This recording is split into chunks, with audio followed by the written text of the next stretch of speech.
చాలా మంది నర్వ్స్ కి సంబంధించి మైలిన్ ప్రాబ్లమ్ ఫేస్ చేస్తూ ఉంటారు కదా.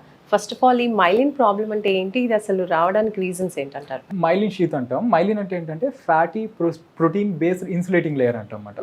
ఇదేంటంటే మనకి ఎలక్ట్రికల్ ఇంపల్సెస్ క్విక్గా ట్రావెల్ చేయడానికి అలానే కమ్యూనికేషన్ అండ్ సపోర్ట్కి హెల్ప్ అవుతుంది అనమాట. మనకి ఎక్కడ మైలిన్ డ్యామేజ్ అవుతే ఎలా ఉంటుందంటే ఈ విజన్లో చేంజెస్ కానీ, ఈ నమ్నెస్ కానీ, టింగ్లింగ్ సెన్సేషన్స్ కానీ, అలానే ఎక్స్ట్రీమ్ టైర్డ్నెస్ ఉంటుంది అనమాట. And pins and needle sensations కానీ, ఈ షాక్ లైక్ సెన్సేషన్స్ కానీ ఇవన్నీ చూస్తుంటాం. సో ఈ మైలిన్ ఏంటంటే మనకి ఇంకొకటి డ్యామేజ్ అయినా కూడా మనకి మన బ్రెయిన్ అనేది మళ్ళీ దాన్ని రీజనరేట్ చేసుకోగలుగుతుంది. అంటే ఈ మైలిన్ ఎలా అవుతుందంటే myelin made by different types of cells మాట. అంటే మన బ్రెయిన్లో ఉన్న స్క్వాన్ సెల్స్ అంటాం, అలానే ఆల్గోడెండ్రోసైట్స్ అంటాం. ఇవి ఏం చేస్తాయంటే మళ్ళీ రీజనరేట్ చేస్తాయి. ఈ ఆల్గోడెండ్రోసైట్స్ ఏంటంటే మన బ్రెయిన్లో ఒక టైప్ ఆఫ్ స్టెమ్ సెల్స్ నుంచి వస్తాయి అన్నమాట. దాన్నే మనం ఓపీసీఎస్ అంటాం, ఆలిగోడెండ్రోసైట్ ప్రొజినేటర్ సెల్స్ అంటాం అన్నమాట. వీటి నుంచి మనకి మైలిన్ అనేది మళ్ళీ రీజనరేట్ అవుతుంది. అయితే ఏజింగ్లో ఇది కొంచెం స్లో అవుతుంది ఈ మైలిన్ అనేది.